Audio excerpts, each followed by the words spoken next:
Aloha. Hi. Thank you for joining our Stillpoint Global live stream.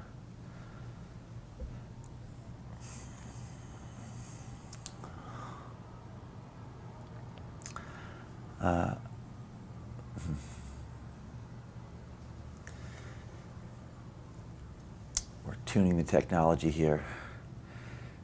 So I want to start off and say hello and welcome to folks around the planet tuning into this live stream. I also want to say aloha to the different groups we have going on this week. We have some wonderful communities around the planet using our technologies and the Stillpoint process. And in particular, I want to say hi to the groups going on this weekend in Canada, in Winnipeg, in Brandon. Also, we have groups going on here in California, Northern California. We have groups this week in Southern California. We have some groups going on in Florida. So aloha to folks in Florida. We also have some groups going on in Vail, Colorado. All sorts of places right now, activity happening with people sharing the laser and the incredible work of Stillpoint. And so welcome. For folks that are new here to this experience, my name is Paul. My wife Lily and I and our daughter Essentia are the developers of the Scalar wave laser and also of the Stillpoint process. And today in this live stream, for so many years we've been traveling around the planet and sharing basically tools that we've found to be helpful in our journey. That's really, if you break down what we do, I am perpetually trying different things for this situation, and the things that I find that are helpful, to me that's what life here on planet Earth is. It's a perpetual situation of different things happening, and some things have a nice effect and some things don't have a nice effect. And so the things that have a good effect you want to do more of, basically, and the things that don't have such a good effect, well, you want to try to find solutions to those things that mitigate the not so nice effect and bring us back to the place of having a nice experience. And so that's what we're going to do today here. We're going to share a variety of different things.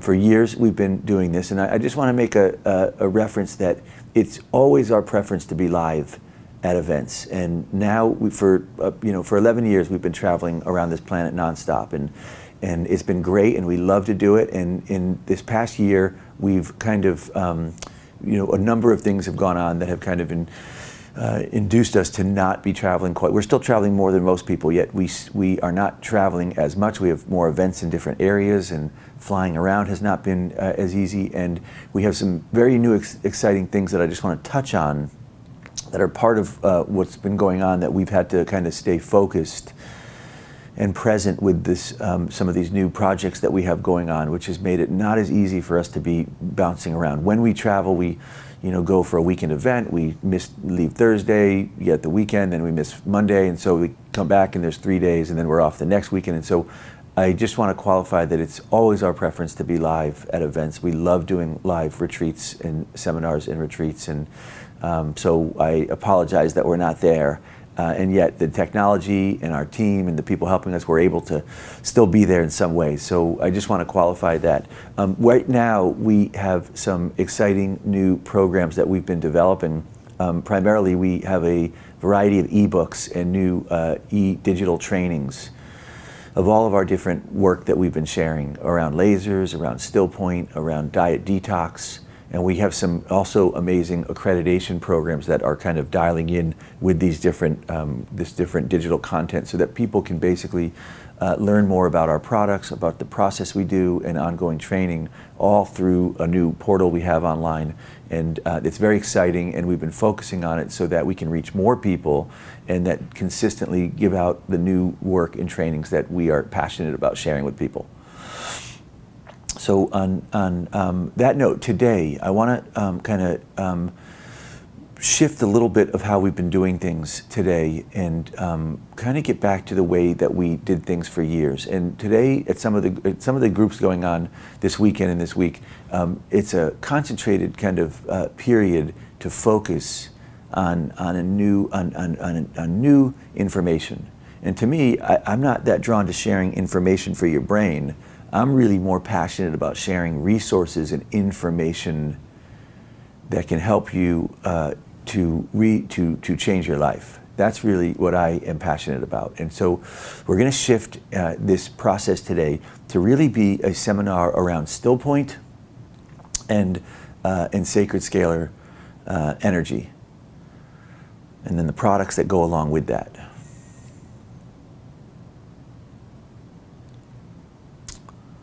For folks that are new to our process, I want everyone to take a moment, because this is so key, and this is what we're going to build around. The nucleus of this work, and I've been saying this for years, in my life, the nucleus that drives and guides my whole life, and all the products and trainings and seminars and programs that we develop, is something called Stillpoint.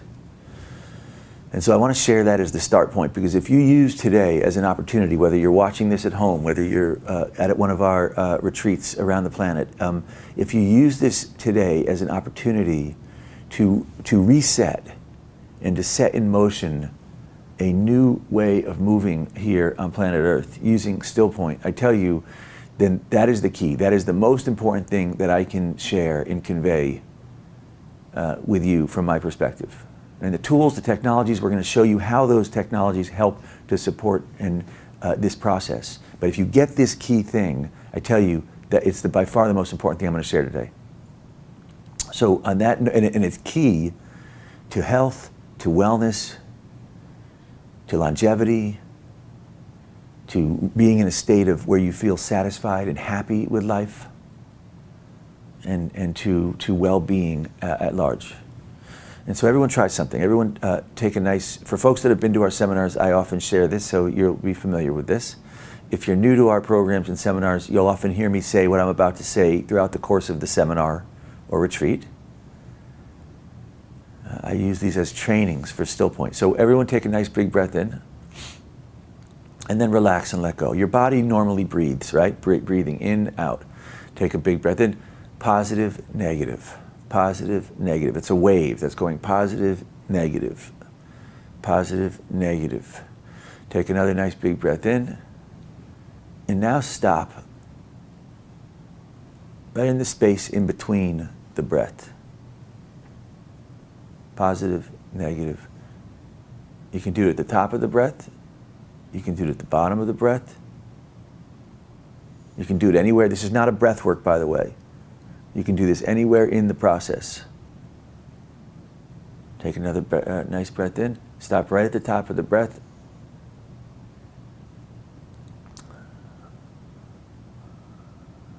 And hold. In fact, I often say it feels a little bit like holding the breath. Relax the breath. You don't hold the breath. Let it go like it does when you sleep. The breath keeps going. Yet stay here in the space between the breath.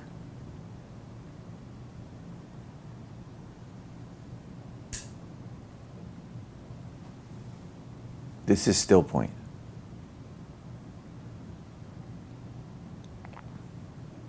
I tell people this is the key, literally. In fact, while you're resting, everyone take one more nice big breath in, and then stop right at the top.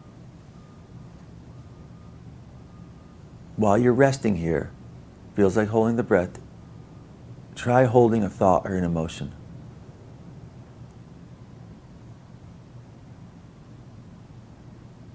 You can't really do it. It's not easy to hold things when you're in neutral. This is the neutral condition. Now as you're resting here, look around the body and try to find an area of tension or pain.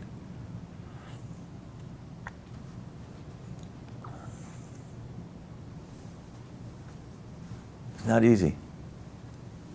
I learned this from a yogi in India, and to me this is the key. This is the key This is such, it's like a delete key, literally. It's like the delete key on your computer. I tell people, you know, the magnet's polarized, things cling to the magnet. When you flip it neutral, everything drops. Well, this is the same condition. When you're polarized, the body holds on to things, cell memory, emotions, beliefs, judgments, heavy metals. All these things cling to the body.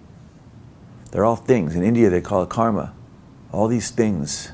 And then if you hold on to these things, guess what? It's like the computer, right? The computer has a bug, has some window open, some other. Well, when you turn it on, what does it have? It has whatever it has that's there, that it's holding on to, excuse me. If you go in there and delete and close the program and delete, well, what happens? The system resets and now it can process. How many of you have a computer? You know, do you open up windows and files and leave them open? No. If you have the hardware of the computer, you open stuff and then you close it. You open it and you close it, because if you don't close it, it stops processing so well. Well, the body is the exact same way.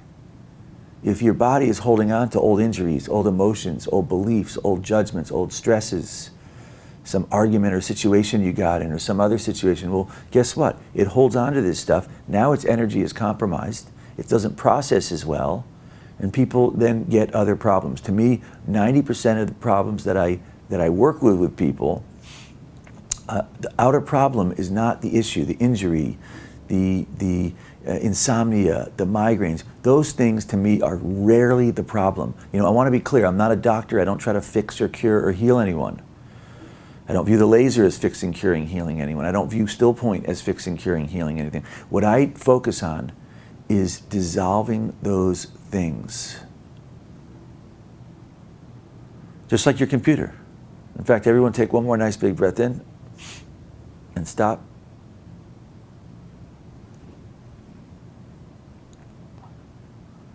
Stillpoint is how I dissolve things perpetually.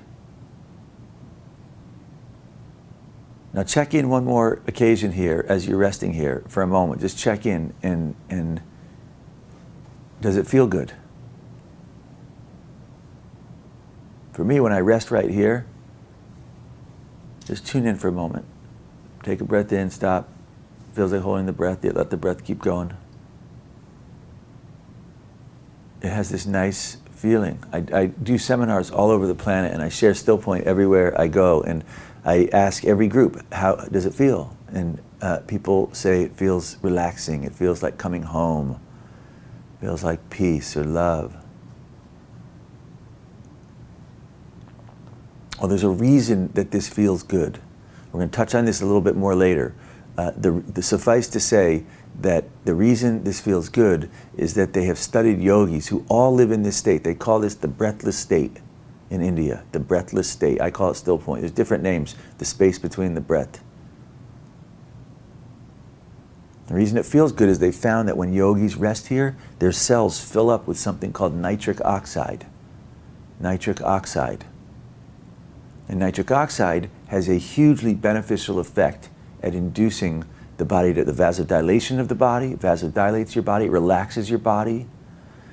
It activates key neurotransmitters like serotonin and dopamine and other compounds, PEA, oxytocin, harmalines, DMT, all these compounds that make you feel opiates, all these important compounds that make you feel relaxed and at ease and like everything's all right here happen more when you have more cellular nitric oxide. And by the way, nitric oxide is all around us. It's in the atmosphere like air.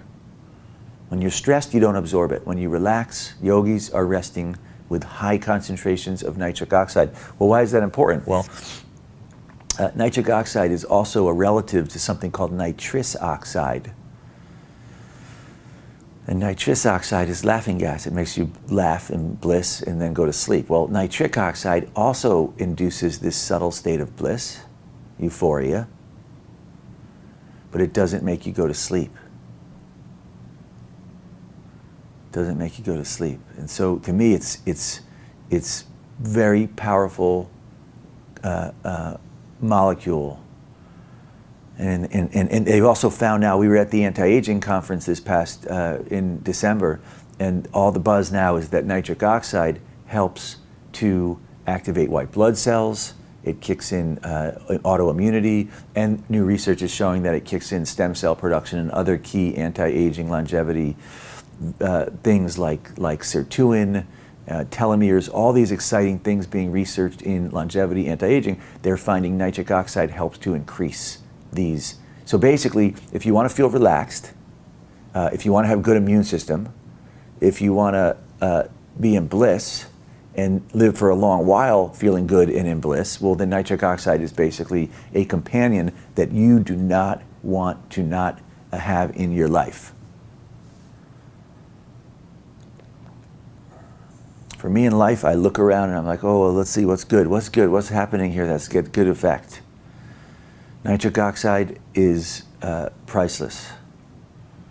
And how do I induce nitric oxide? Well, everyone, again, I can tell already, the group right here, resting here.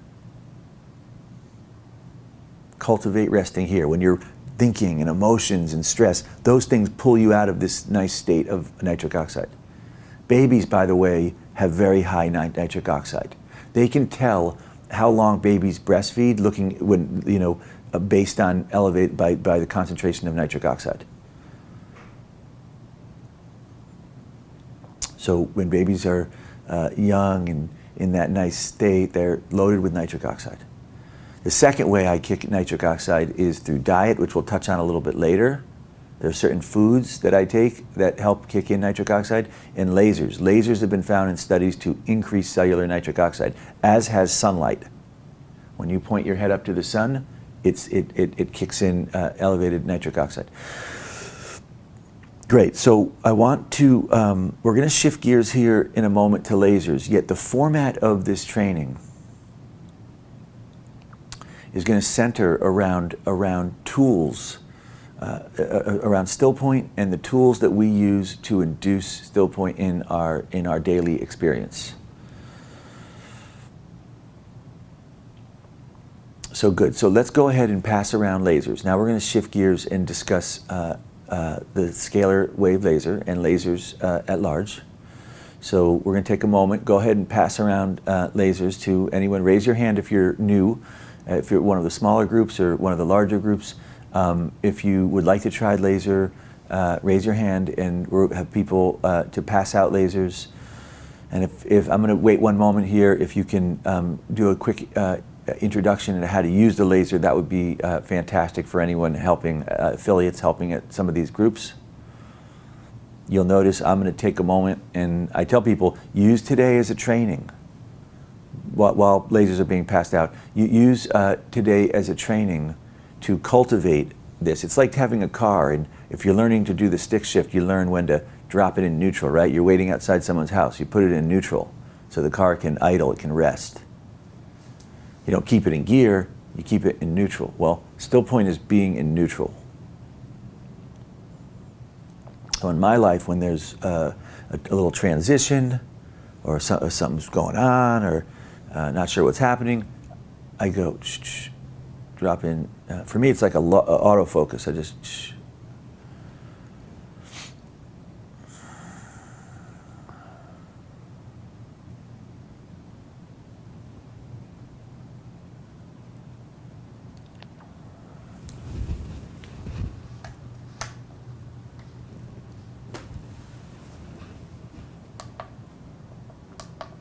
Okay, hopefully everyone who has a laser, who wants a laser, has one in their hand. This is the, for folks, just to reiterate, you press the middle button, the star button, that turns it on, that turns it on, and you'll see it goes to launch, and you right arrow on launch, and then you have different, once you see it says unwind, you just right arrow. And you're on.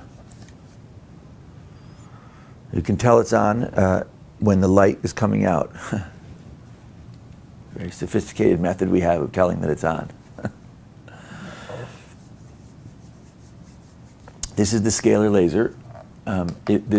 Just so we cover kind of the basics, this is This is a cold laser or a low-level laser.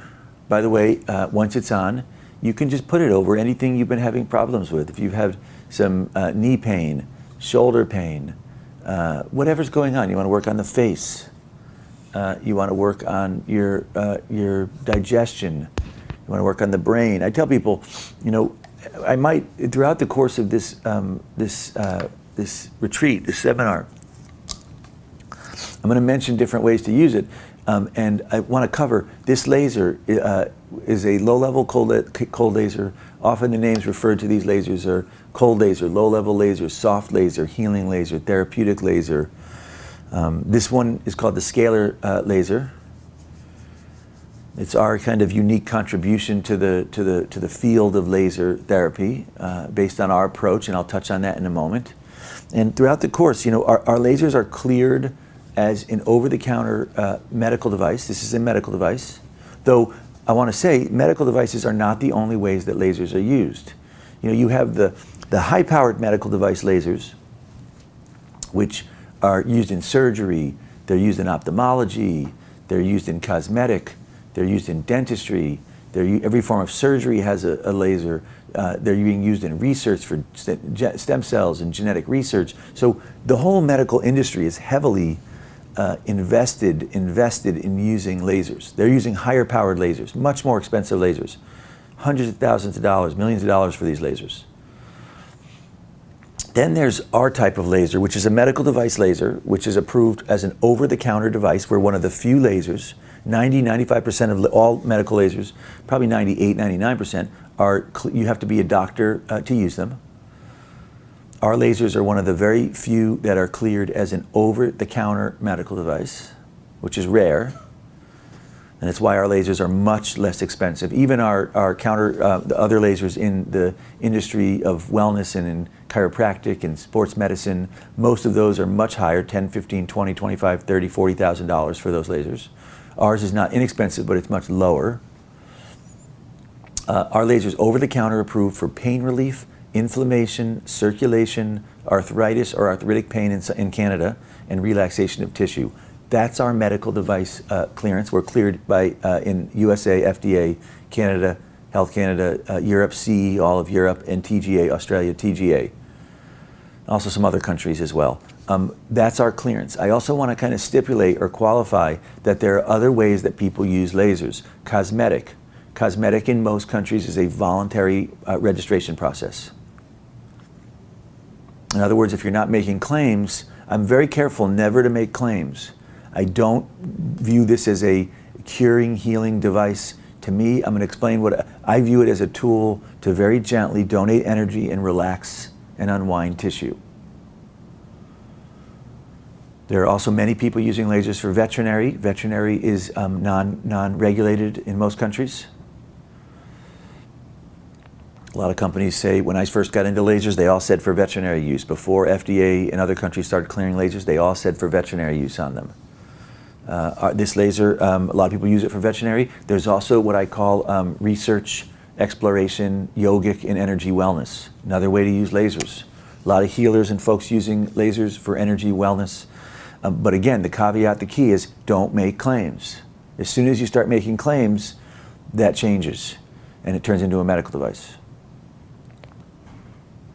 So from my perspective, you'll hear me talk about different things I work on, whether it's a knee, whether it's a back. I'm not saying, oh, this heals the knee or it heals the back. What I'm saying is what our laser does is very gently donates energy. There are two key things that our laser does. You know, most lasers, cold lasers, low-level lasers, will all tell you, by the way, it might turn off. Every 4 minutes the laser turns off. If it turns off, press the right arrow again. And it goes right back on. Everyone take a moment, take a breath in. Stop right at the top of the breath.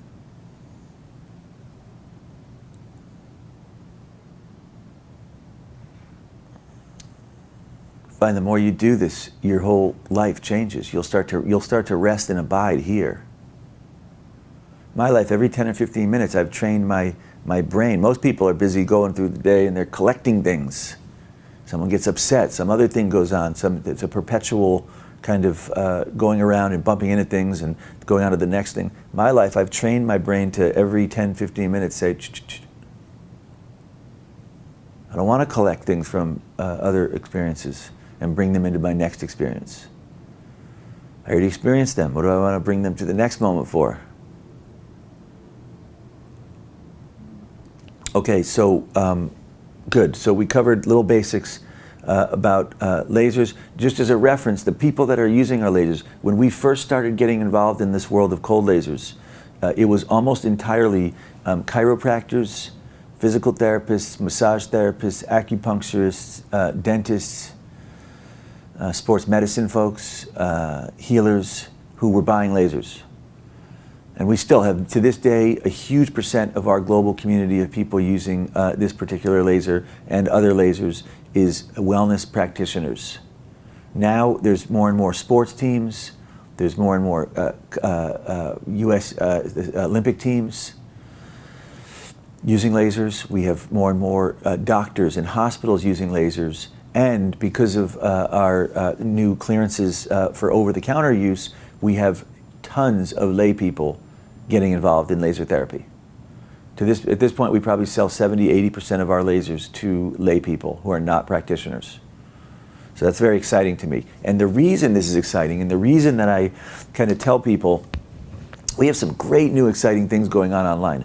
And one of the things that we have some great videos and a whole new format around is, you know, from my perspective, the most compelling reason that why I have this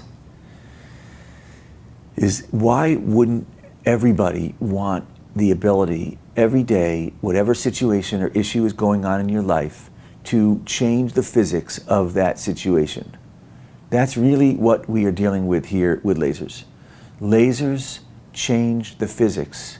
When you have a knee injury, when you have a back injury, when you have some other situation, there is no faster way to change the physics, from my perspective, than this device right here. And I spent years cultivating and exploring different types of Rife units and ozone and life cell analysis and frequency generators and LEDs and noble gas units and quantum therapy devices. I have played and tinkered around bodywork. For folks that are new, my background is in cranial sacral therapy and a whole variety of other bodywork systems: massage, bodywork, deep tissue, cranial sacral, energy healing in different systems.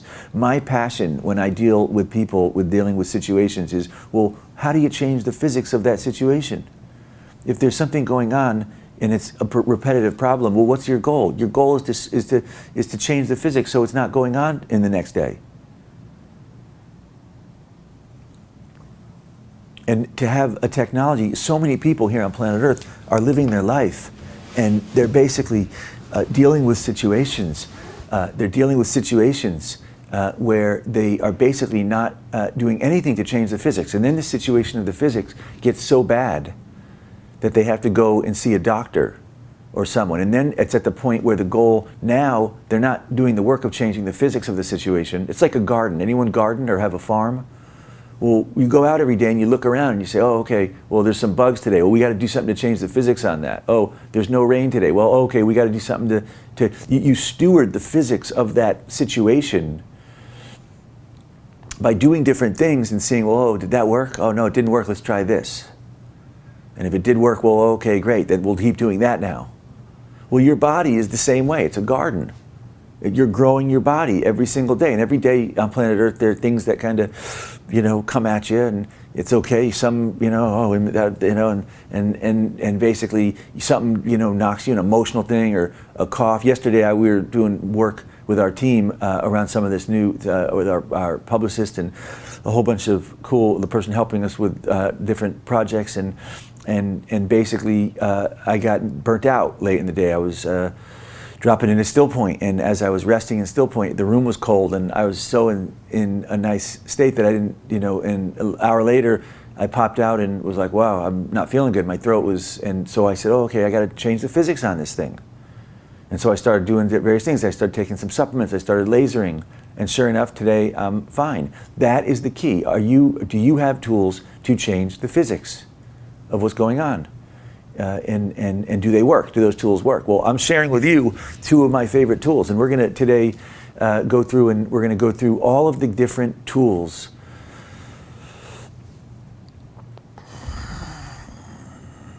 that change physics, at least that I've found. I'm going to give you, bake down the most powerful tools that I've come across for changing physics. And I gave you the most powerful one already, Stillpoint.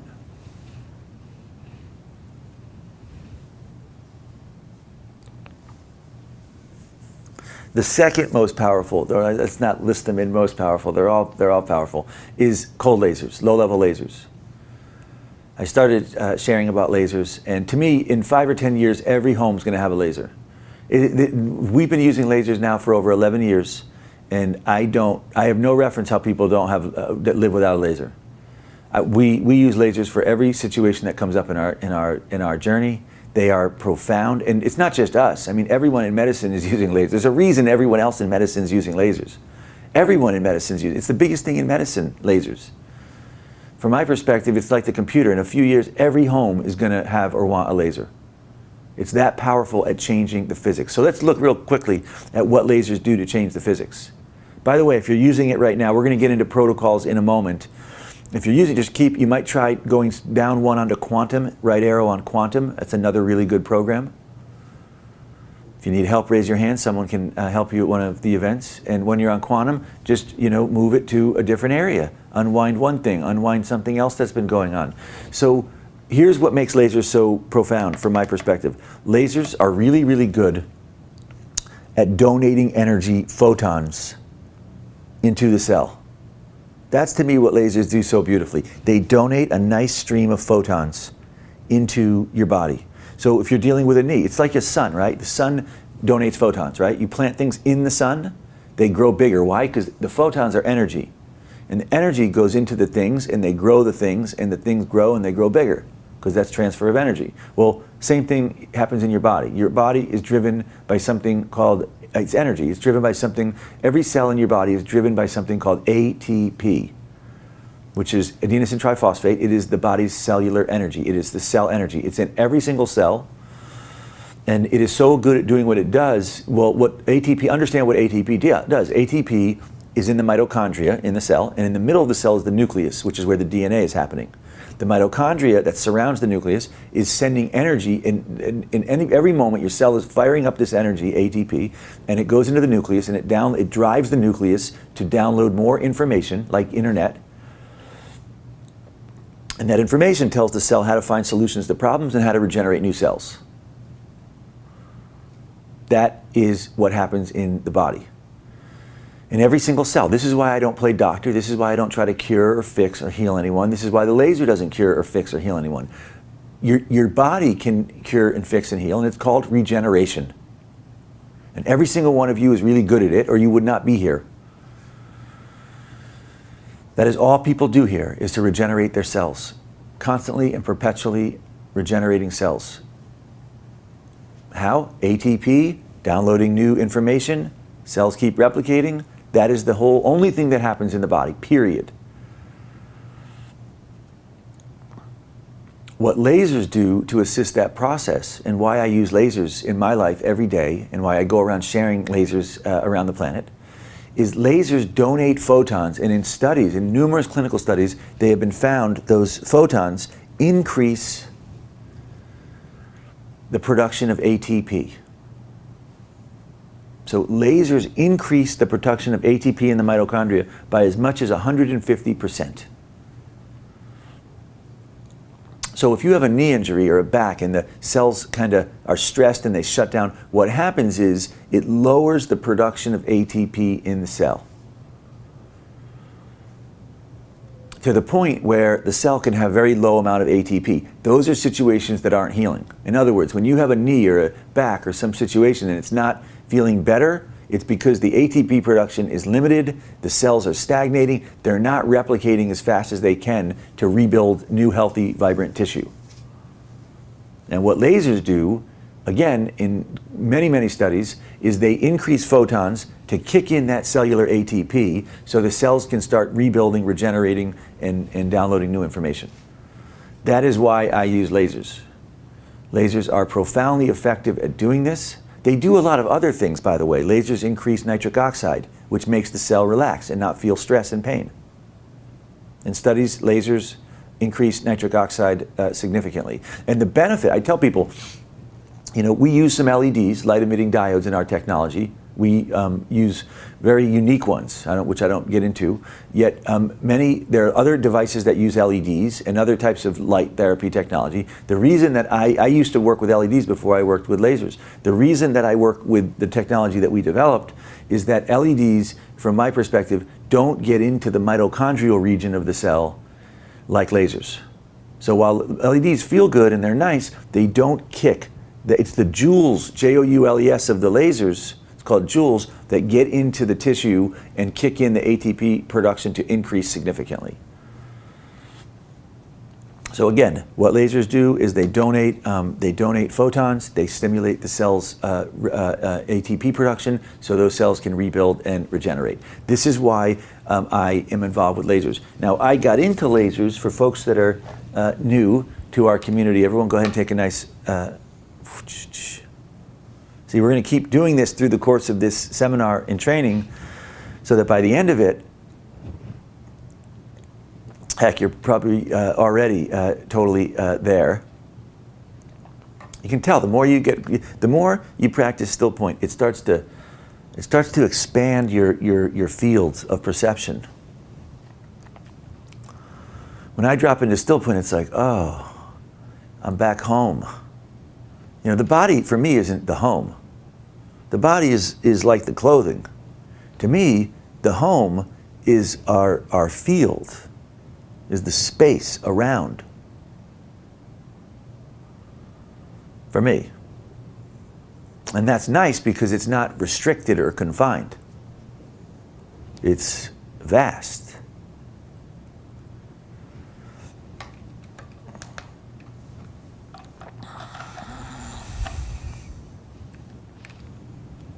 And free.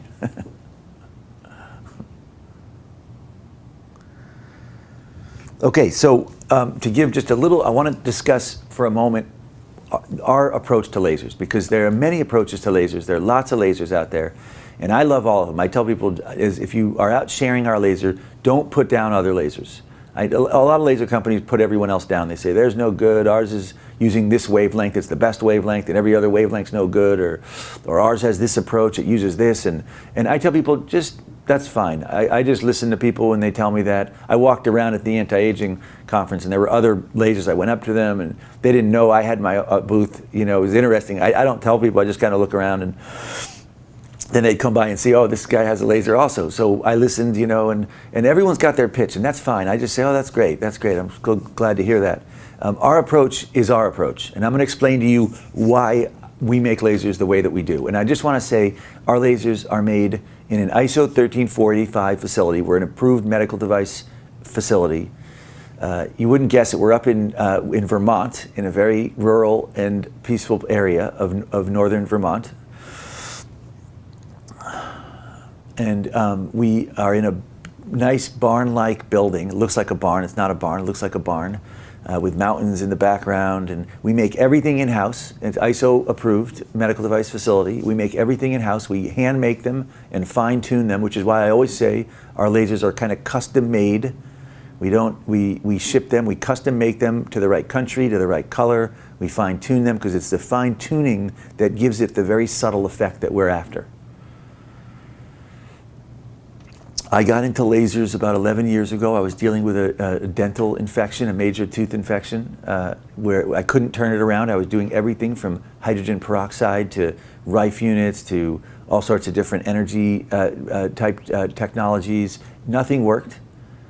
My dad was a dentist. He's retired now, wanted me to pull the tooth. My background's in cranial sacral therapy, and in cranial work they say never pull a front tooth. So I didn't want to pull it because they bridge the center. And if you bridge the center, it shuts down the right and left sides of the cranium. They don't move so good. So I was on a quest to try and find how I could turn change the physics. I was on a quest to change the physics of that situation. I got into lasers, and I'm just going to give you a quick overview of our approach. This is one of our probes. Our lasers use 3 different wavelengths of light. 3 different wavelengths of light. We use red lasers. This is a red laser. This is and all of the different wavelengths are inside of the main unit handheld. The probes are unique because they're 100 milliwatt lasers. They're more powerful lasers. The benefit of the probes is it concentrates the energy in one area. Higher powered, more concentrated, and very beneficial for situations like a tooth situation. In my situation, I went right inside, right up against the tooth. You can do it on the outside. I went on the inside. And again, my goal wasn't to heal the tooth. My goal was using lasers to help with the pain relief. That's what we're cleared for. My goal was to help with the circulation, rebuild the tissue, more circulation. What does that circulation do? Circulation rebuilds new tissue. So again, the body is what heals. This was a tool to change the physics. Change the physics. That's all I do, is to change the physics. Well, with my situation, it took about a month, and the infection went away because I was stimulating blood in the area, and completely turned that situation around. Pain went away, and it's never been a problem since. Now, red lasers are very beneficial because they work on skin, muscle, and nerve. Soft tissue. The benefit of red lasers is that they work on surface. You can see red lasers go in about that far. So they're very good for working on the outer part of the body, the soft tissue, the skin, the muscle, open wounds. Red lasers work great on facial rejuvenation, anything you want to stimulate blood, they work great on. Injuries, pain. I often work with the probe, kind of working on pressure points. Red lasers are profound. I just cannot say enough how important and helpful. Most lasers in the industry use red lasers. This is the most common laser that's used, red. Again, for anything on the surface part of the body, skin, muscle, nerve. Yesterday, when I wasn't feeling well, if I'm ever not feeling well, I put this on, I turn it on quantum or activate, and I laser all around here. The thymus gland is right here. The thymus gland is a key gland for your immune system. Studies show it activates white blood cells, stem cells. This is key in activating. Again, I'm not saying lasers activate your immune system. I'm saying that your thymus gland does. I use this as a tool to change the physics. If I'm feeling like I'm coming down with something, I want to kick in the cells in that area of the area I want to kick in, and I use lasers to do that, to get that effect. I also did a lot of points up in here and up in the nose. I'm big into lasering up in the nose. Up in the nose is where the pineal and pituitary glands are. The gland at the top of the medical symbol is the pineal gland. You want to laser your pineal gland, point right up into the nose. Key for anti-aging, immunity, longevity is fantastic up inside the nose. Okay, this is the red laser. Red laser, great for surface tissue. The second wavelength that I use extensively is infrared. This is an infrared laser. Infrared is different than red. I put violet light around, yet infrared, you can't see infrared. The human eye does not see infrared. The benefit of infrared is it goes much, much deeper into the body. Many studies show that infrared lasers increase bone density. They increase and regenerate bone. Again, what do lasers do? They stimulate ATP. The ATP kicks in so things start to regenerate, rebuild, regrow. Red does that for tissue on the surface part of the body. Infrared goes right through the skin, muscle, nerve, and regenerates, activates the ATP in the inner cells. Bone, cartilage, disc, the intrinsic, deeper seated cells in the body. I had major bone loss above this tooth from the long-standing infection. I used infrared and lasered. It took me 3-4 months. I lasered every day. We did another x-ray, and there's bone all the way across now. You can see there was no bone before. It's called reabsorption in dentistry. Now there's bone all the way across that area from using infrared lasers. Great for knees, great for cartilage, great for disc. Many arthritic situations, shoulder situations, joints, deeper seated stuff, infrared lasers works really well to help those kinds of situations. I want to comment because I got a great email from someone in the network recently who she's a, I believe she's a homeopath, or she's a wellness practitioner and works with someone who is a homeopath, and they maybe she's a doctor. In any event, they do. I checked out their website. And they do wonderful work. They're using the lasers. They are loving the lasers. And they had some questions. And they asked me certain questions because they, of course, like many people, hear what other companies say. Oh, this one's the only one and this one. So they asked me some basic questions. And what I shared was, and I'll come back to this in one moment. This is the violet laser. This is the violet laser. And the violet laser is... it's really special. Raise your hand out there in our group if you have a violet laser. Raise your hand if you have a violet laser. People on my team are raising their hand. Raise your hand if you like the violet laser. Raise your hand if you use it and you like it. The violet laser, for the folks that use it, people really like it. It's really, really relaxing. Violet light is profoundly relaxing, and it has a profound effect at inducing people and things into Stillpoint. I often put it on Unity. It has a very soothing effect. It's very good for emotions. It's very good for stress. It's used in a lot of cosmetic for facial rejuvenation. There's a lot of research being done, and I want to just qualify, we haven't done this research. There's a lot of research around violet light, violet lasers, in certain genetic DNA enzymes. It's a great book written about violet light and genetic enzymes like telomerase, cytokinase oxidase group, telomerase. There's exciting research around violet light in bacterial. Violet light has a really nice effect at bacteria, helping reduce bacteria. It's got some great research with violet light around DNA. There's a lot of work around DNA with violet light. They mapped out the human genome using violet lasers. And many, many practitioners in our network find that violet light works for stress, works for strong emotions. It induces a sense of well-being. I use it a lot on the glands, and I'll touch on that a little bit later. It's really, really nice for changing the physics systemically.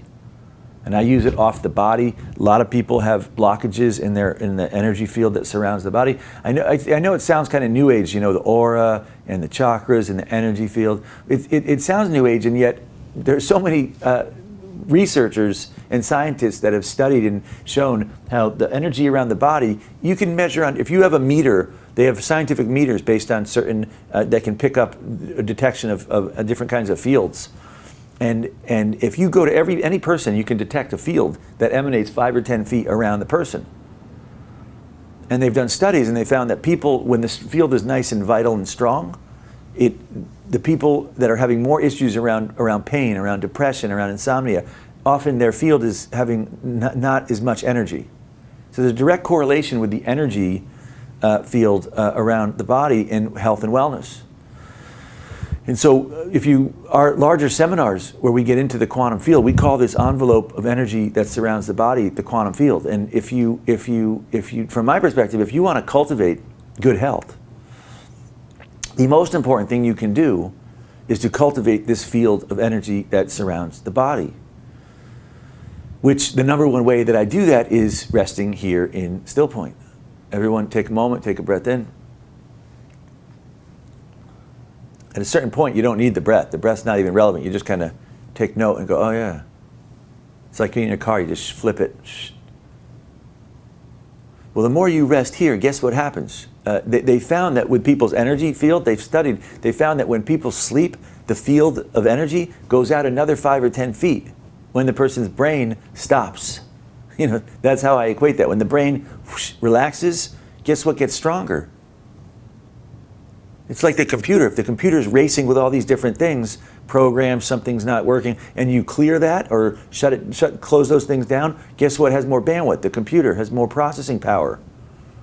Same thing. If you're processing injuries and emotions and beliefs and judgments and stress, well then the energy in your field is what's processing that stuff, which mitigates the processing power energy of your field. They've also studied yogis and shamans, and they found that when they are in their healing state, the energy goes out much further than even the 5 or 10 feet. I cannot say this enough.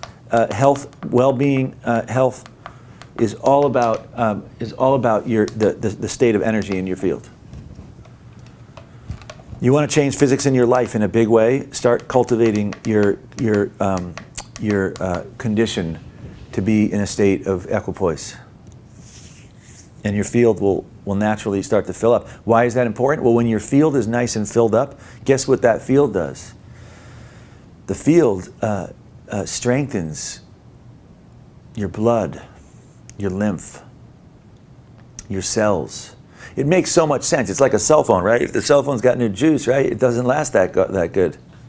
You charge it up, what happens? It's working great. Well, your body's the same. If there's no energy that your body is bathing in and filling up, guess what happens? It decreases ATP, nitric oxide. The body doesn't feel so good. If your body is saturated in this nice, subtle cosmic energy of the universe, things feel good. Okay, good. So this is the violet laser. If use it. If you have it, use it. Put it on Unity every day. I just go around my field every day. There's so many healers, and this is, again, this is a non-medical application. The field, well, medicine doesn't even really recognize the field, so how could it be medical if we're working on the field of energy that surrounds the body? Well, the many yogis and healers say that so many people have blockages. They say people have more issues in their field than they do in their body, which is totally accurate. When I work with people, I can tell when I work with people when they unwind, because their breathing changes, their waves change. If you've been to one of our seminars where I unwind someone, you can see very specifically when someone unwinds, because they take a sigh, they take a breath, they start to unravel like a rubber band, they start to unwind. A little bit like network chiropractic, or there's a number of systems I trained in stuff similar where the body starts to unwind. Well, when we use our lasers, that's what happens. The body starts to naturally unwind. When I hold the violet probe around the field, it helps clear blockages, holes, cords connecting people to other people's chakras, other people in their life, other people that aren't even around anymore, groups, associations, work. Anything you're associated to has its own energetic propensity. If you're involved in all these outer things perpetually, well, guess what? Your condition, it's like your computer, right? You have your computer. If it's connected to all these other websites, and some of those websites aren't so safe, or they have an issue, well, what happens to your computer? It starts getting knocked around, right? That's why your computer does this thing, right, where it scans, right? It visits a site and it says, oh, let's scan. Oh, that's not a good site. We got to do something for that. Oh, that one's okay, right? So that's going on. Well, to me, Stillpoint and the field of your condition take cultivation. You have to say, oh, okay, well, this is my field. Just like you take your body. Oh, this is the body, right? So we make sure it's not having problems, and we take it's clean, it doesn't smell, and all these things to take care of this. Well, if you start to understand that you have this other body, this envelope that surrounds your body. By the way, as a side note, I saw this great show on physics recently, and they were talking about this new theory in physics. Fascinating.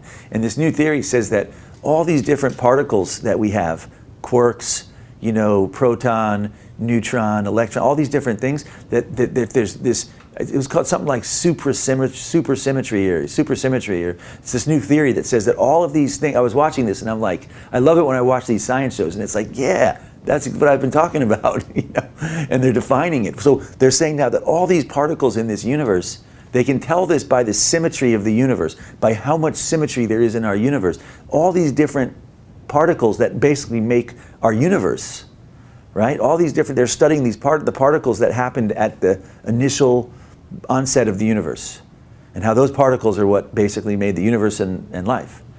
They're the building blocks of life, basically. And so what they're saying is that each of these particles that exist, from the study of symmetry, they can tell that there is a state of energy that might not always be with the particle when it's in the universe condition, but that there's an energy that is the counterpart of that particle that's totally stable, and like exactly how I described the energy of the quantum field. So a lot of people go through life and they're in their body and they're getting whipsawed around here on planet Earth. Well, if you can link up the energy of our condition with the body, well, you've now established a state of integrity, and coherence, and symmetry. Which is, to me, what Stillpoint does. Stillpoint induces symmetry.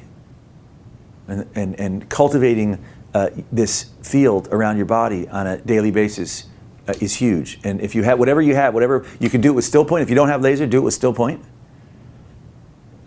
If you do have laser, quantum works really good. Unity works really good with the violet probe, or the lotus, or any part thereof. Okay, good. That's the different wavelengths and the different probes that we use with our system. I want to just touch on that I pick wavelengths, and I just want to qualify this because it's kind of key based on, so this show that I was watching on, I'm not sure, Nova or something, it was all about symmetry.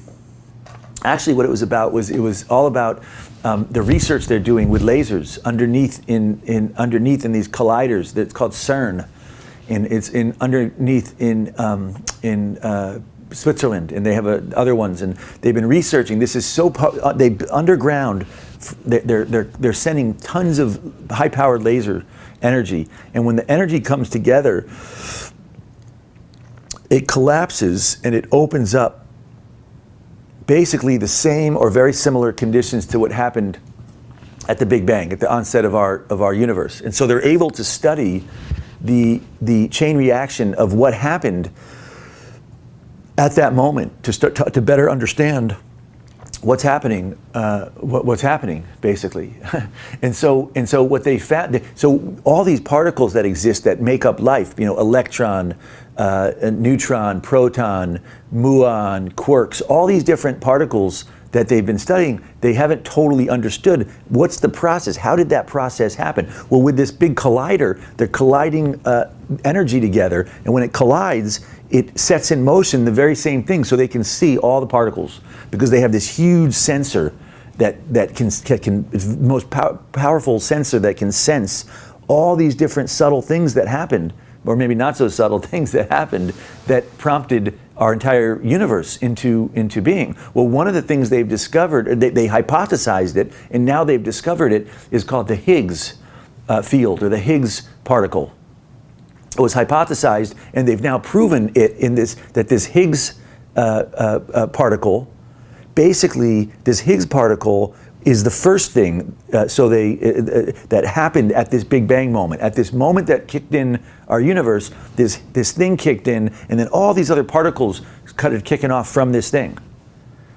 And so in the process of, now to me this was fascinating, because the way they described it, they got into symmetry, and the symmetry they were saying, they can tell that our universe there's so much symmetry in our universe, there's such a state of symmetry in things, that they can tell that before whatever happened at the Big Bang moment, the entire experience was in a total, profound state of symmetry, which to me was fascinating. It's fascinating. And so what happened, something which they don't understand, but they're hoping to understand it more from this research they're doing.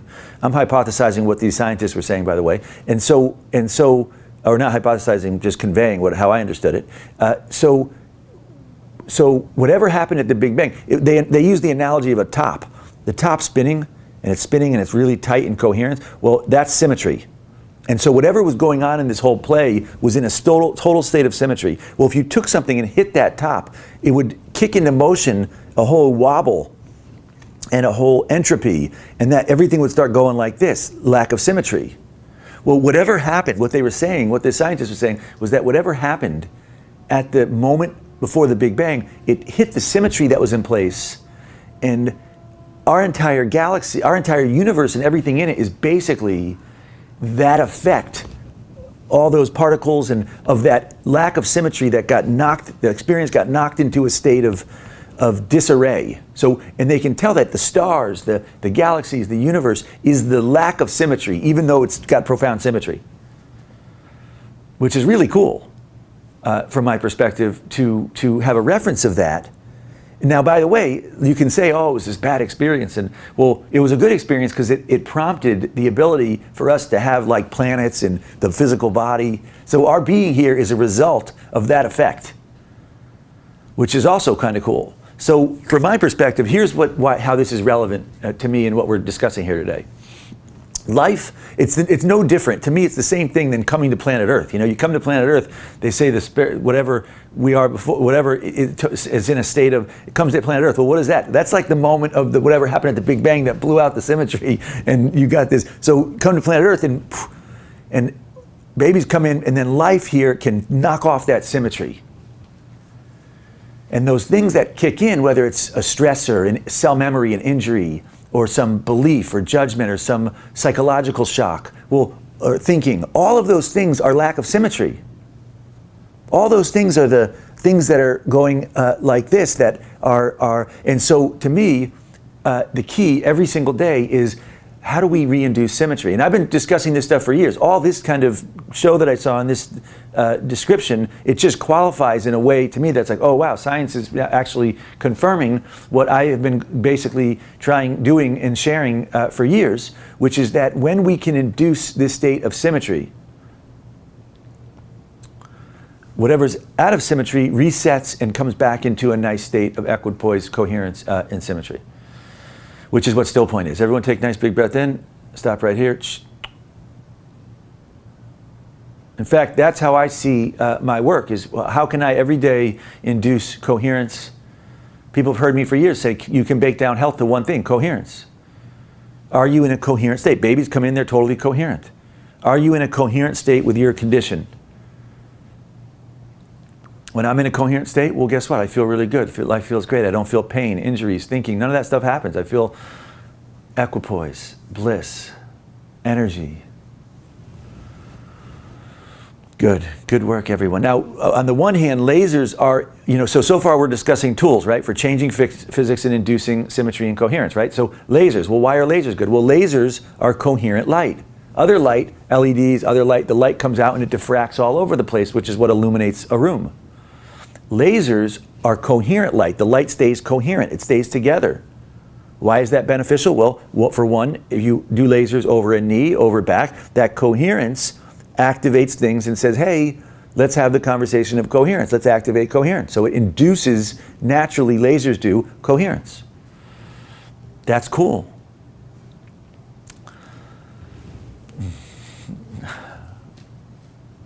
So that's the conversation about lasers. I want to have a little discussion about scalar energy, and then we're going to shift gears and jump into some protocols.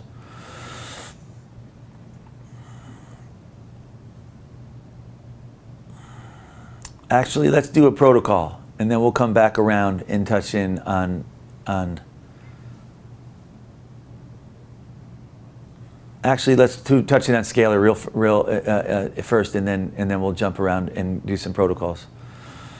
By the way, take a moment here. This is a good moment. I'm kind of resetting. My condition is just kind of resetting in Stillpoint right now.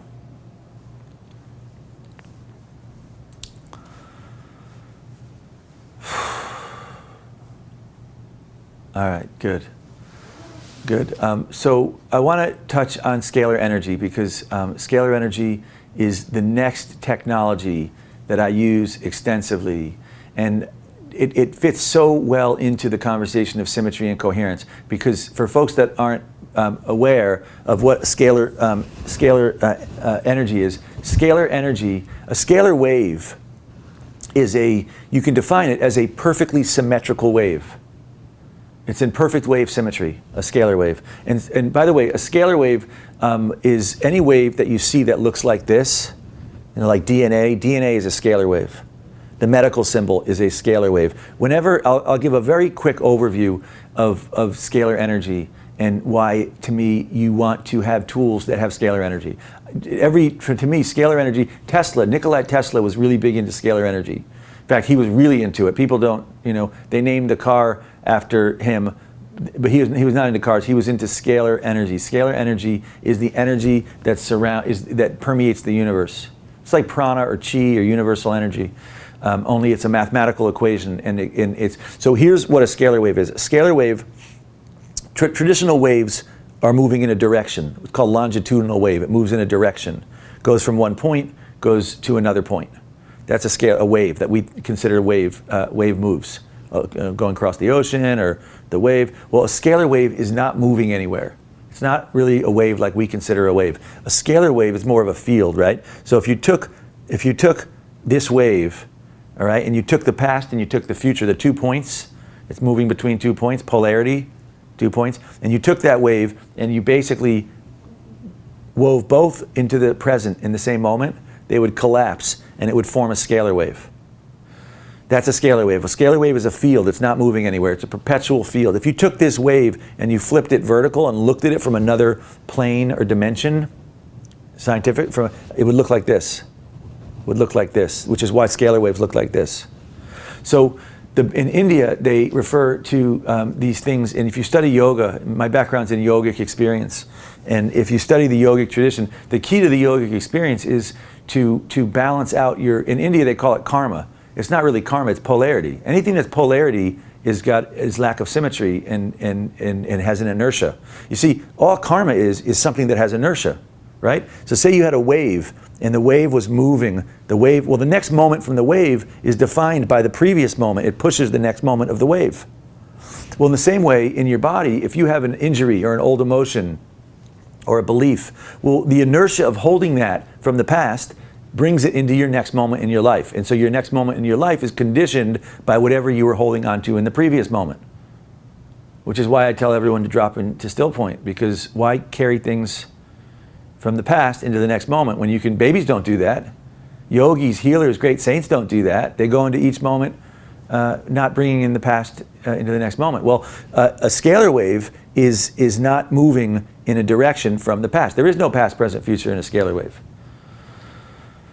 And so in India, the nadis are the energy that go up and down the spine, right? The positive and negative goes up the spine. Whenever the positive and negative come together, they cancel. The energy collapses. Just like at that thing in Switzerland, right? The energy is collapsing at one point. When it collapses, what does it do? It shifts into another state of matter. Because the energy is canceling out, it opens up into different dimensions. Well, that's the same thing that happens along the spine, right? The positive, negative collapse. What does it do? It opens up a chakra. Then the medical symbol is an ancient symbol going back to India, Africa, South America, everywhere. The medical symbol, everyone uses it. Why? Because when the positive and negative collapse, it opens up a chakra, a field into another dimension. And then it opens up another one. Well, whenever you collapse things in perfect wave symmetry, 180 phase, whenever you collapse half of 360, you collapse it, it opens up. Well, in our laser, what we're doing is we are collapsing lasers. So when I turn on the laser, what we have just done with our technology is we have developed I've been into scalar energy for years. And so when I went to make a laser, I said, I was very specific when I went to make a laser of picking certain wavelengths. So some companies say this wavelength's the best and this one's the best. Well, I tested all of them, and I tested them through the barometer of Stillpoint. So I try, this one in the red wavelength. I use very specific wavelengths most companies don't use. I use 650 nanometers in the red spectrum. Why? When I did all of them, I didn't have a reference which ones I was doing. On the one on 650, when I did it, my body started to go into Stillpoint. And so I said, this one helps to induce Stillpoint. We're going to use this for the red. When I picked infrared, I tested all of them. And on the one that we picked, 780 nanometer, I did, and I said, wow, this is really good. My body's going in Stillpoint. We'll use this one for the violet, same thing. So all the choices that I made in making this laser were all centered around, well, what's the effect on my own condition? Does it unwind and put me into Stillpoint? We round the waves. Most companies don't. We make rounded sine waves. Everything else in nature is rounded. Why make square? All other companies make square waves. Well, do you want to get barraged with square waves, or do you want to get a nice rolling, rounded? We digitally process into sine waves. Then we take different circuits and we collapse them. We've patented this into scalar waves. Why? When the positive negative collapse in symmetry, what do? They induce this opening. The opening has the effect, when you use it, of inducing your body to say, take a breath, take a sigh, relax. We call Stillpoint response.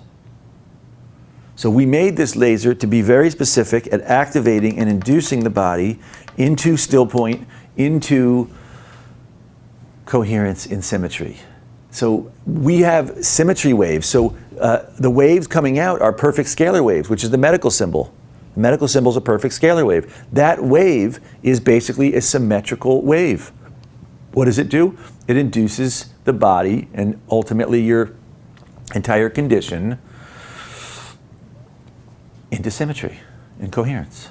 That's why we use scalar waves, scalar energy in our technology. So we've touched on a few things that I use in my life on a daily basis to help to change physics and induce symmetry and coherence. First, we touched on Stillpoint. Everyone take a breath.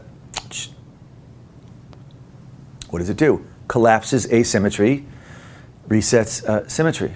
Second thing, lasers, coherence. What does it do? Knee, shoulder, whatever you're working on. Oh, let's have coherence. Oh, great. It donates energy to rebuild stuff and induces coherence. Scalar waves woven inside of all of our technology. By the way, all of our lasers have scalar waves woven, induced inside. We induce scalar waves inside.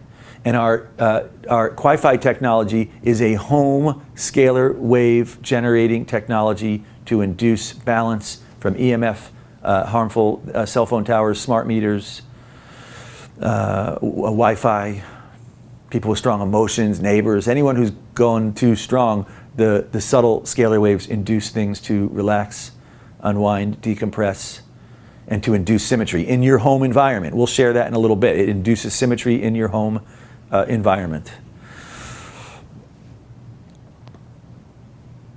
I'll say one more thing and then we're going to shift gears and jump into some protocols. Stillpoint is, your breath, your wave in your body, you have waves, right? And your waves, breath is like a wave, right? It's going like this, positive and negative, positive and negative. Well, when you go into Stillpoint, guess what you do? When you go into Stillpoint, you're balancing that symmetry of positive, negative. So you're saying, well, otherwise at any given moment, you're in the positive or the negative, right? So it's not in symmetry. As soon as you drop into the space in between, it becomes scalar. In other words, Stillpoint is kind of a doorway into the scalar, whether you call it prana or chi. So many traditions and scientists, they all say that we're surrounded by a field. In science, they call it the scalar field, or they call it the ether. They say we're surrounded and permeated by this energy that they're studying. They don't really understand it that much. Yogis say, well, we're surrounded by energy. Tesla said, well, we're surrounded by energy. Well, all Stillpoint does, it's like your own body. Your own body is a tuner, and you tune it to the scalar channel. This is the scalar channel, Stillpoint, which is really good, because if you want to change physics, there's two things you want to change physics around in your life. First is any injury or situation you're dealing with, right? Change the physics on that. The second is the bigger condition, which is your whole situation, the whole condition of your situation. My life is a perpetual practice of dissolving things back into a state of symmetry and coherence in this subtle yogic condition. And I feel so blessed and honored in every moment that I get to do this on planet Earth. And I get to travel around and/or meet through technology with people around the planet who are also looking and interested and/or doing. And so I just want to take a moment to thank everyone who's part of this program, our team, the people that help make this possible, and all of our affiliates out there, everyone at the events this weekend who are helping and inviting people and sharing lasers and sharing your enthusiasm and your passion. At the end of the day, life is about sharing things. And when you find things that are good and helpful, you can go around sharing things that, gossip and different things and frustration, which is easy here on planet Earth. It's a tough planet. This isn't the easy planet. This isn't the one that's like, oh, go there. It's the easy one. This is the one that you come to and you get knocked around a bunch.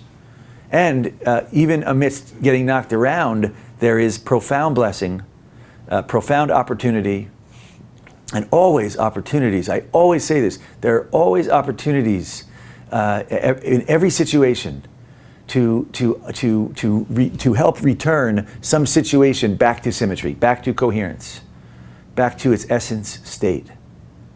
And so in my life, whether I get knocked around one day or whatever, I get up, I drop into Stillpoint, I do what I can, I say, okay, good, well, The universe brought this situation, and let's bring it back to symmetry and coherence. That is the play of this experience here in this wonderful universe that has been kicked out of symmetry and is arriving back into symmetry for the benefit of our getting to have these bodies and experience one another and experience this jewel of a planet that we're on. So, okay, on that note, let's shift gears. Make sure everybody has laser now, because we're going to shift gears. Just to recap, we've touched on a bunch of things. so let's take out laser. I want to show everyone one key pivotal thing before we jump into protocols, because if you get this one thing, you will be an expert at using this technology.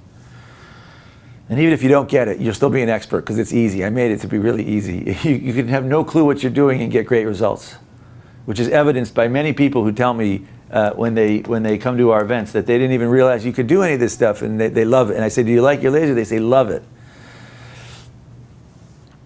Okay, so I want everyone to put the laser on the first program called unwind. I call this Stillpoint response. This is the key to how I pick the laser program. So put it on in your hand. First program. Raise your hand if you need some assistance. Put it in your hand. And all I want you to do is check in. We call Stillpoint response. It's like, I want you to see, you're either going to feel it feels really good, or you're not so much. And how you'll tell is, by the way, we call Stillpoint response. The body takes a breath, takes a sigh, a little smile. It's, by the way, it's the same thing that happens when you turn the TV on and you go there, no, you go there, you go there. You like the one, what do? You relax, you smile, you take a breath, you sigh, you put the remote down. Same response. So if you can do it there, you can do it here. I'm on unwind, and it doesn't feel bad, but it doesn't feel like anything. It's not the right one for right now. So now I go down to quantum, and I put it on quantum. Right away, I took a sigh. My body kind of smiled a little bit. That one definitely feels good. Right here, that feels really good. So that's Stillpoint response. If you don't feel anything on this one, go to the next one. Go to activate, go to unity, go to wave. If you're in major pain, go to relieve. Though check in, make sure it feels good. Quantum for me feels really good right now. So now I want you to do one thing. I want you to pick, this is the only real protocol that I share with people. This is the key protocol. Once you find a program that makes you feel kind of good, like your body feels relaxed, feels good, I want you to find one thing to work on that's been giving you trouble. One thing to work on that's been giving you trouble, and basically unwind it. Could be your back, could be knee, could be shoulder. I'm going to do thymus gland only because I want to kick in my immunity. Whenever I feel cold, or cold coming on, or some situation, I laser the thymus gland. It activates the immune system. But again, the laser is not activating the immune system. I'm using the laser to relax the thymus gland, increase the circulation, to unwind it, this kind of thing. But you pick one thing. Don't necessarily do what I do. You can do the face. You can do, anything you want. I always recall back to being in UK and Wales, and I said, find one thing that's giving you problems. And we were out in the country. And a woman turns it on and starts lasering her husband, who was sitting next to her, which was cute. Got a good laugh. Okay, so one thing. I tell you, if you learn this thing in this alone, what we're doing is changing physics. We are. To me, I've been involved in so many different technologies and systems and what have you, and I'm distilling down, I'm baking down for you of all the things I've spent years researching since I came to this planet, of changing physics on things. I am giving you the things that, to me, that I use on a daily basis. Don't believe me in this. Don't trust me. Don't say, oh, he says this, so it must work. Don't believe me. Don't trust me. I'm not a doctor. I'm not an expert. I'm not here to tell you anything for you. You are your own expert. Based on your DNA is why you're here. You are very good at regenerating your life, or you wouldn't be here. And I don't mean you, the personality. I mean you, the DNA that's driving every single cell in your situation. It's why I always tell people who come to our events, if you made it to our event, I don't care what's going on in your life. I don't care what challenge, what situation, emotional health, I don't care. If you're still here on planet Earth, if you are still here in the body, having symmetry of your body, then you're doing great. I want you to hear me on that, because to me, I cannot say this enough.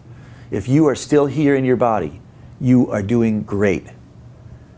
I want you to go home. I always suggest go home tonight, get a nice good pat on the back or a hug, take a tub, do something in celebration for how well you were doing in still holding your cells in form on this planet, floating through this vast ocean of the cosmos. Really, have perspective here. Our star is floating through this huge cosmos. It's the only one that we found that has bodies that have organized in this way. It is a profound thing to hold form in the body amidst this huge experience of lack of asymmetry. No, I'm kidding. And so even the universe is to me, it's in profound symmetry. In fact, the scientist that was sharing this said that what they were studying was how profound the amount of symmetry is in our universe, and that amount of symmetry led them to hypothesize these new theories about how the state of symmetry before this moment of the Big Bang. Fascinating stuff. In any event, so finding one thing every day that's giving you a problem and unwinding it, it doesn't mean, that's not from my perspective saying, oh, use the laser in once and you're going to be fine. My approach is, well, every day if you go, so, you know,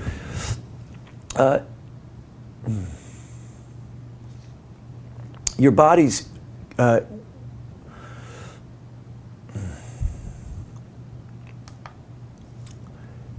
every day when you find an area that's got holding on, tension, stress, an injury situation, you unwind it till it resets in still point. You unwind it. And then later that day, you unwind it. You do it again the next day. The key is if you're holding on to cell memory or some injury or situation, your cells have been trained from the injury or from the shock or from emotion to hold on and be tense there. What we want to do is change the physics until that area unwinds and resets back in still point. And then do it again. If you do that, what you're doing is you're training those cells to rest here, and then do it again. Well, you do that for 2 weeks, 3 weeks, 4 weeks. Eventually that tissue is going to start to say, well, gee, we can be tense and stressed and hold here, or we can be relaxed. We're training things to be relaxed and at ease. This is what I did with so many issues in my own body with the laser. So what so many people do, look at this as a training of changing physics. Just like if you had the garden or the farm. You go out, you don't just put the water on one day and say, oh, we fixed the problem. Every day you go out for 10, 50, however long, put the water on it, put the water on it. You cultivate that change of physics. Well, in the same way, those of us that are stewarding and using these practices and this technology, we're stewarding the garden of our life, of our body. Every day we cultivate, and there's two approaches to using the laser. Well, there's also still point, right? Still point changes the entire physics of your condition. Everyone take breath. With the laser, you can either work on a thing, which is like a knee or a shoulder. For me, it was the tooth. Every day I did the tooth, I unwound it, and then I did it again, because I was training the blood in the area to start to come back into the area. You see, when stress and tension happen, a given situation or area is shut down. There's no blood, there's no oxygen, there's no electrons, there's nothing going on there. So what we're doing is unwinding it and training, saying, okay, tissue, relax, let the blood come in, let the oxygen, let the electrons, let the white blood cells, let all the stuff that the body is designed to do come in and do its work. That's what we're doing. The other way is to unwind systemically. I'm going back to unwind. We're going to do a protocol here.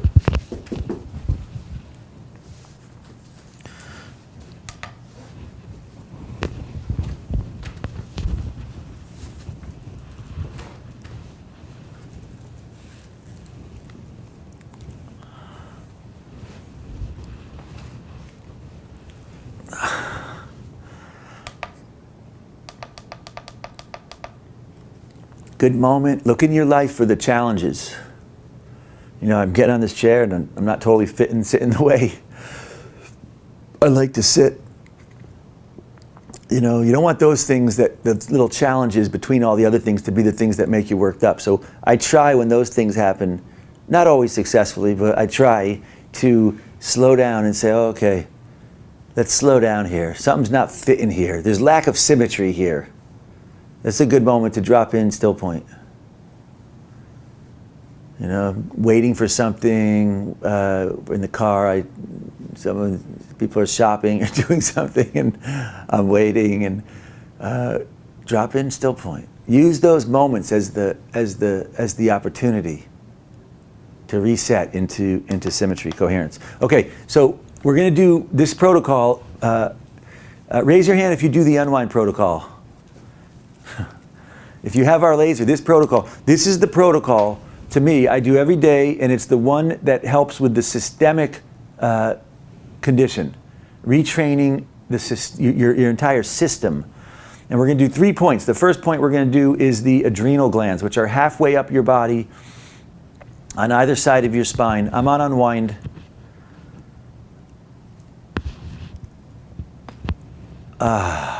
Adrenals, I cannot say enough. We're going to do a couple protocols here, so we're going to kind of move along expeditiously. Yet the adrenals, I just can't say enough about keeping your adrenals relaxed and at ease.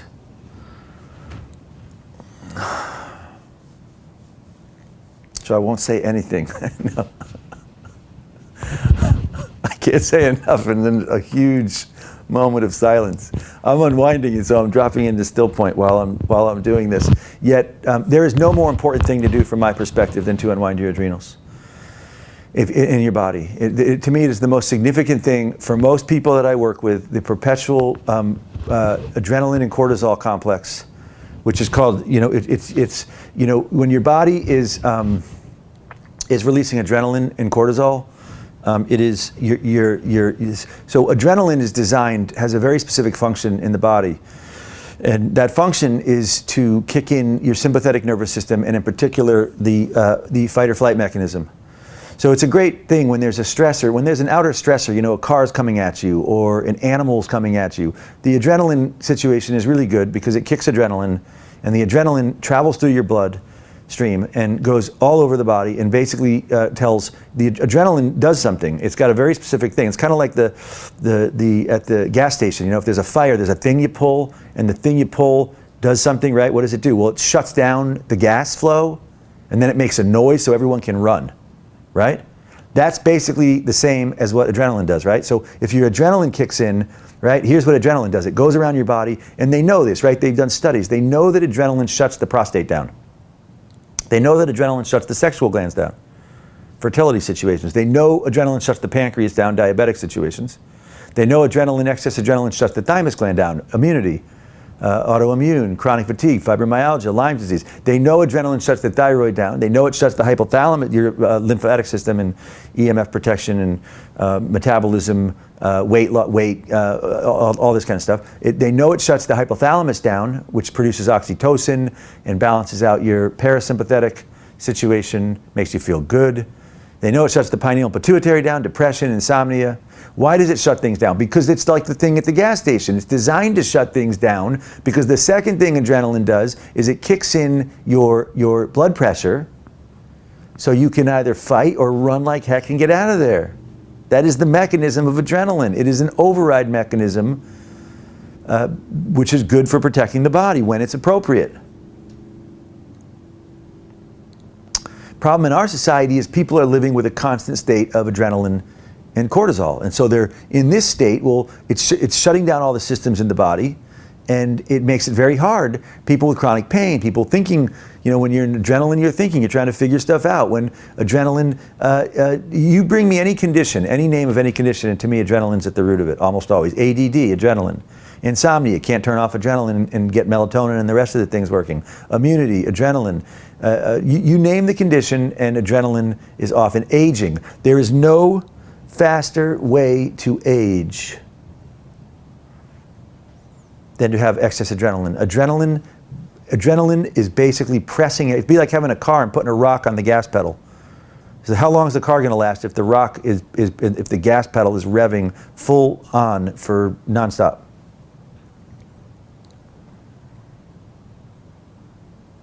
Really, really important to unwind the adrenals. Particularly important for anyone with chronic autoimmune issues, chronic stress, chronic emotional issues. Particularly important for anybody who didn't breastfeed. So many people didn't breastfeed, or if they did breastfeed when they were babies, they did for a couple of months, 2-3 months. When people don't breastfeed, when babies breastfeed, by the way, I just moved down to the sacrum. I changed to quantum, and I moved down to the quantum program, and I moved down to the tailbone, sacral, at the back of the spine.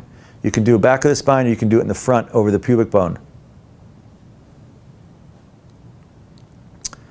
Breastfeeding's so key because when babies breastfeed, you know, they come planet Earth, they start breastfeeding, the sucking pulls the TMJ forward, little baby bumps into something, cries, right? It breastfeeds.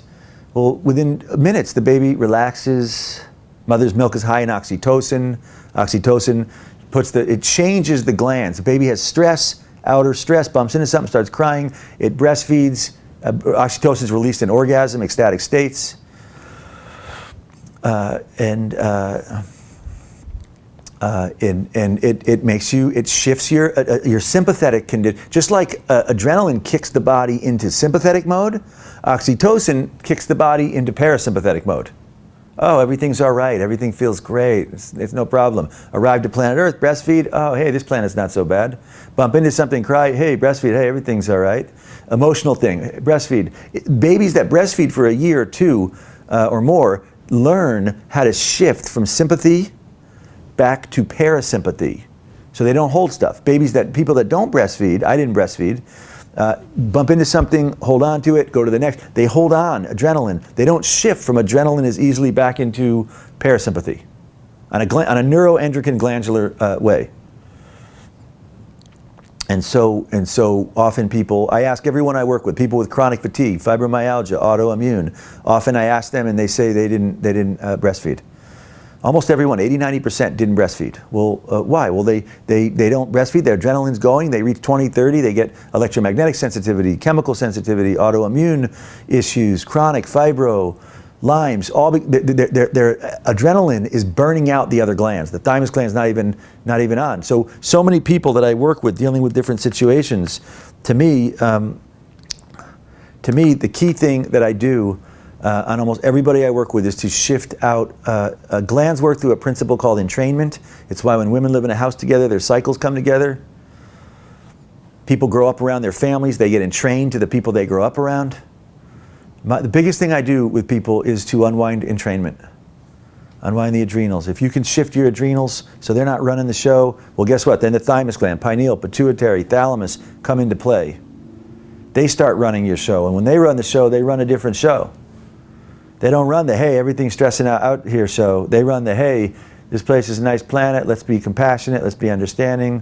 Let's hold symmetry and coherence.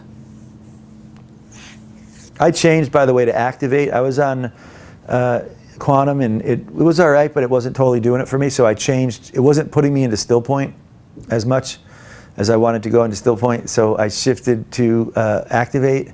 I'm over the tailbone. Tailbone, sacrum is so key at the bottom of the spine, particularly good for people with knee injuries, foot situations. Anyone comes to me with knee, foot, hip situations, scoliosis.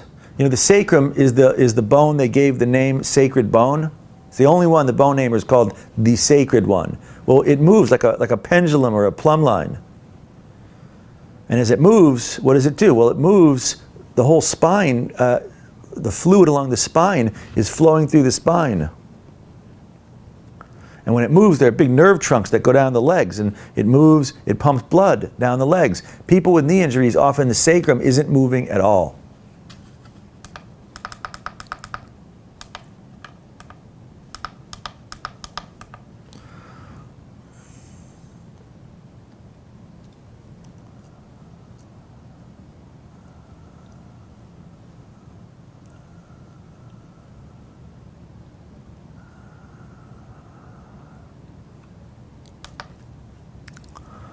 So everyone take a moment, just drop in for a moment.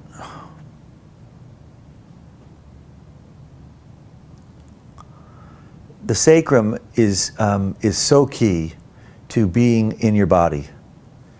If you're having issues around digestion, if you're having issues around feeling comfortable or safe in your body, if you're having issues around money, around relationships, around chronic pain, around how you feel about being here on planet Earth. Well, all these things, if the sacrum is relaxed and the tailbone is relaxed, well, the whole inner part of your body, the pelvic floor, the iliopsoas, sciatica issues, all that stuff relaxes.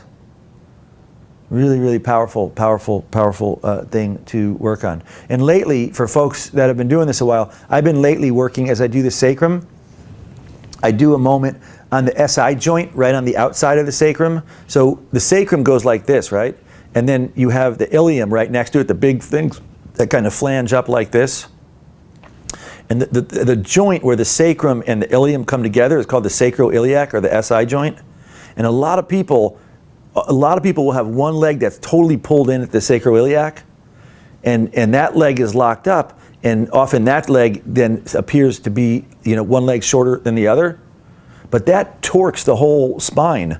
So the whole spine is like this, and then people are like this or like this, and they have chronic pain in the hips or in the low back or sciatica, because this joint is compressing all these key things that come down and flow in that area. So what I've been doing lately a lot is working on the SI joint. And you can do it with the probe, with a red probe. I'm just moving the laser, I'm on activate, and I'm moving, you can do wave too. Wave works really good, and I'm right on the side. Try wave. Wave works right on the side of the SI joint, right on where those two things come together, and starts to relax it. I tell you, when I for years used to work on SI joint a lot. Lately I haven't worked on it so much. And one day I was just sitting with the laser, and I put it on, and I put wave on, and I started unwinding the SI joint, and I was like, wow, I need to unwind my SI joint, the SI joints more.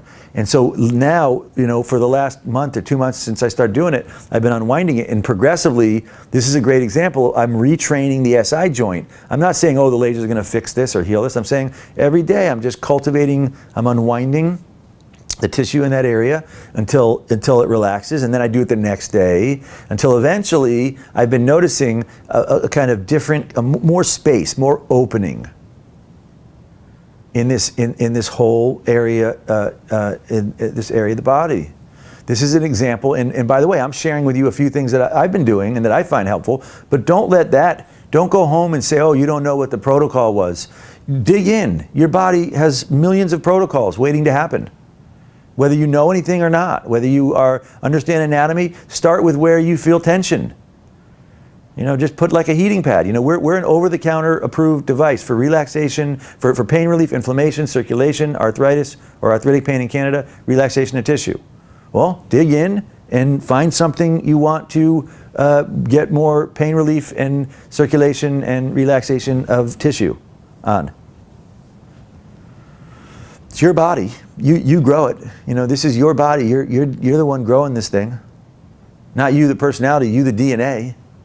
So you might as well dig in and do the work of helping out as you can. I also do often in the front, there's the pubic bone. I tell people often to do the pubic bone right in the front, right below the belly button area, above the genital area. Pubic bone and the sacrum go hand in hand. If this in cranial work, when you relax the sacrum, then there's the tailbone, and a ton of people's tailbone is tucked under. Like I'd say 90+% of people I work with, their tailbone is compromised or pulled under. When you release the pubic bone, it drops the tailbone down. If the tailbone, which is shaped kind of into a point, goes up, what does it go? It goes right into the pelvic floor, into the perineal area, right into where the prostate is. It can have all sorts of deleterious effects on people's health. So when I do this, I often, I just went to unwind over the pubic bone for a moment. You find the one that feels good for you.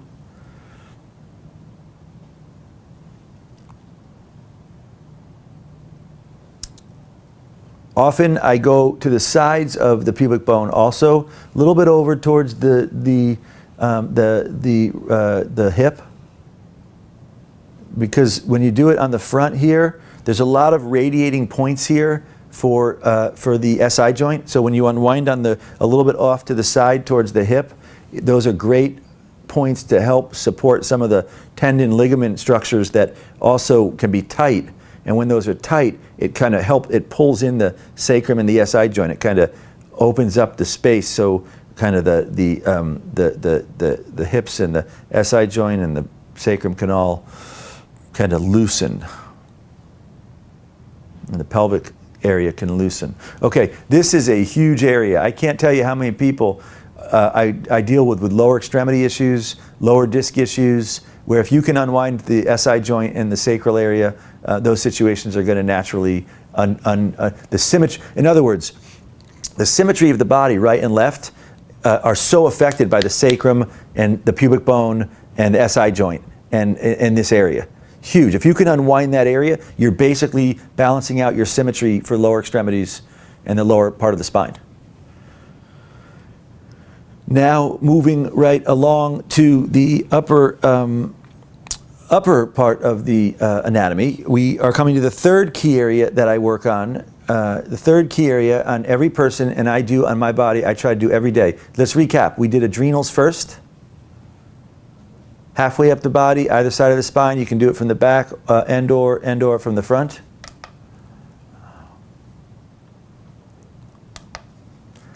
Third key area is then we did the sacrum, tailbone, pubic bone, SI. Now we are going to the occipital ridge, the ridge line between the ears.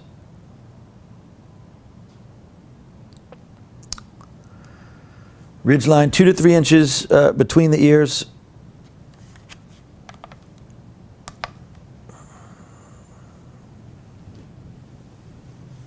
Between the ears, called the occipital ridge. And this is going to dovetail in a moment into the sphenoid.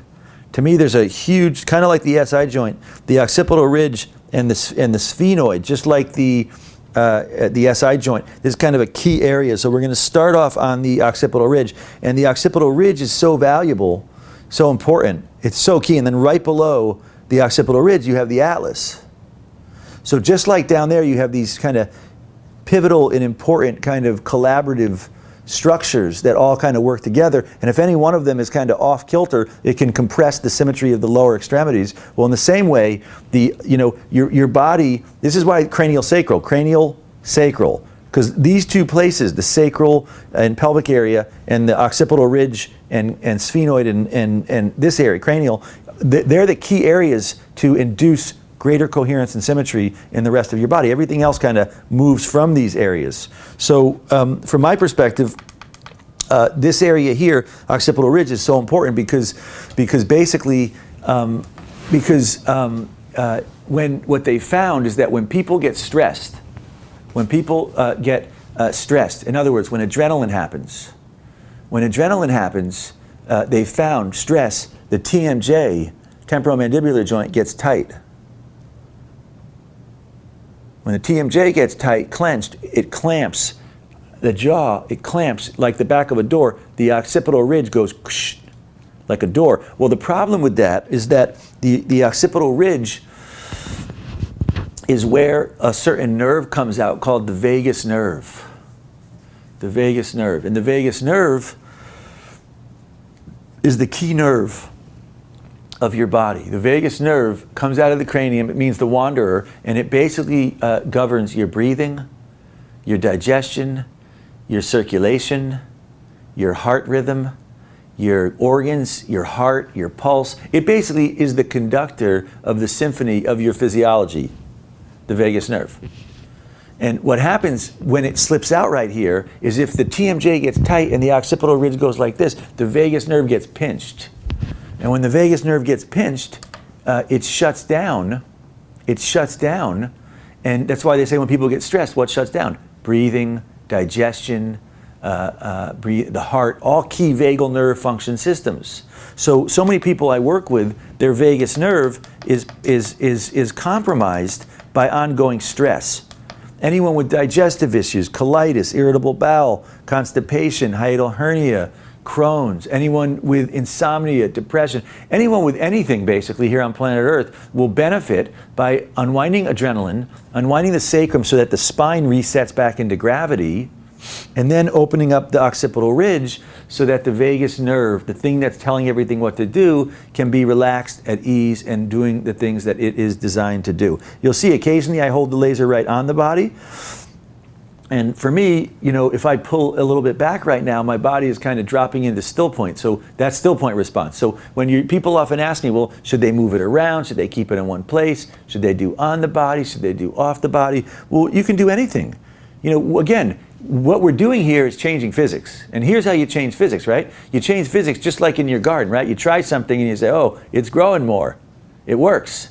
Well, when you change physics, same thing. Well, what do you do? I try this first, right? And I check in with stillpoint. Well, how does it feel? Feels pretty good. So I'm going to keep doing this program. When I go like this and I pull out a little bit, oh, that feels really good too. That feels even nicer. So my stillpoint response is inducing me to say, well, okay, let's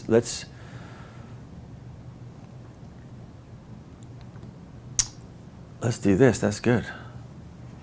All right, good.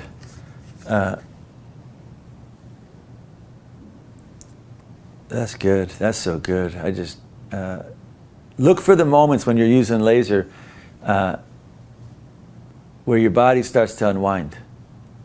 Every day I turn on laser and I just look for a few places to decompress and unwind. And when you unwind, you can tell, because here's what happens. When people are tense, when they unwind, it's kind of like when you're late and you're getting ready for bed, right? Your day, at a certain point, you start to go like this, and then you start to feel good, and you're like, oh, well, let's go get in bed. That's good. Unwinding's similar, right? You're doing it and you're like this, and then you feel your body start to kind of breathe, sigh, decompress, unwind, until it lands in stillpoint. Like right now, I'm about in stillpoint, which tells me, good, I just unwound the occipital ridge. At this point, I don't need to keep going there because I just unwound. So now I'm going to go to the sphenoid. The occipital ridge and the sphenoid are so key. The sphenoid is inside the cranium. The sphenoid is inside the cranium. It's shaped like a butterfly, and it moves from side to side. It moves kind of like this, side to side. On the sphenoid sit the pineal and pituitary gland. So many people, their sphenoids are totally locked up from thinking. When people are thinking right brain, left brain, it locks the sphenoid up.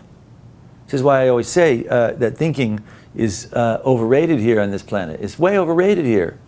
You know, studies show excessive thinking leads to calcification of the pineal gland, the gland that makes you feel good, that releases important things that make you feel bliss and feel happy, gets solid the more you think. So don't think too much. It just, it's why I rest in stillpoint. When I rest stillpoint,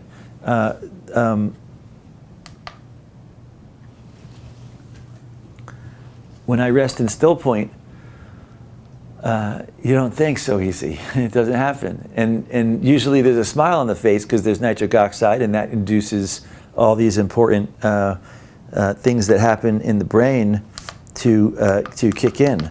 So again, finishing up here on the sphenoid, you do the sphenoid. It's like, cranial folks say it's like a accordion. It comes all the way, and they hold the ears, or they do the points right here on the temple to unwind the sphenoid.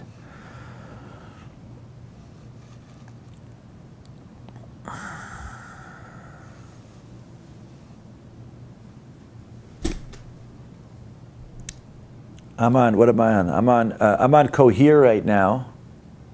Wave works really good, Cohere. Doesn't matter which program, there's not that many programs, doesn't matter what they do, just put it on, and like the remote, you go to a hotel, there's 100 channels, right? You can figure out which one you like. Well, there's not that many here. You just try this, and give it a moment, check in. Say, if you can't tell if it's good, it's probably not the right one. So if you don't say, wow, that feels good, turn it off, pick a different one. That's the key, just like with TV. If you can do that, you can do this, no problem. All right, good. So we did the occipital ridge. Often I'll do behind the ears. Behind the ears is kind of, to me, akin to the SI joint, sort of. You'll see occasionally I rub the laser in a little bit, kind of like a massage tool. Do it gently. I tell people it's just like when you rub, your cat or your dog. You can tell how to rub it, right? Because the thing's purring or it's relaxed. You can tell. But when you do this, do the same thing. Go real slow. All right, good. I tell you, you keep this area, your occipital ridge and sphenoid relaxed. It'll help with shoulder issues, just like the sacrum helps with knees and feet. The occipital ridge and sphenoid, when this is relaxed, it helps with arms, shoulders, upper vertebra in the upper discs.